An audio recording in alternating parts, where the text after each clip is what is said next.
Here I have NCAA sports data, revenues from basketball, baseball, football for single A and double A teams, and I have data from 2009 to 2012. So in its current form, this data is not very easy to digest. So I'm hoping that I can fix that with a pivot table. I'm going to go to Data, Pivot Table. I'm going to create a manual pivot table. Here I'm going to select my entire data table, including the column headers, which you'll see why we need them. I'm going to put this in a new worksheet. Great. You're going to get a screen that looks like this.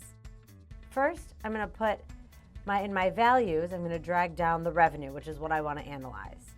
Let's look at the breakdown of revenues by division. So here I have single A, double A. Now I'm going to put sport in my column labels, and I can see my row labels, I have my divisions. In my column labels, I have my 3 different sports. But this is data from 2009 to 2012. So let's say I only want to look at 2012. So I can drop the year in the report filter, and you'll see it pops up here. It says year, and I can select from this drop down which data to include. So I'm going to do 2012. And now this is the grand total of revenue for football for single A division teams. It's over $3 billion. And on the right-hand side, I'm going to get the grand total for all of Division A across all sports. And then at the bottom, I'm going to get the grand total for the sports across both divisions.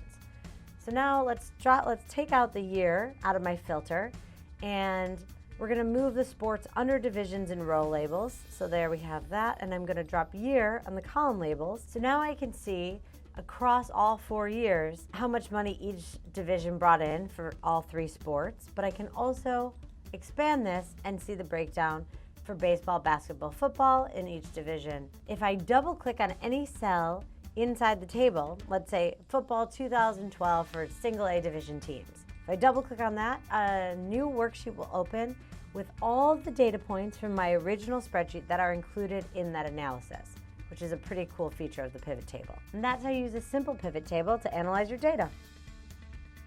Don't forget to subscribe for more Excel tips and tricks.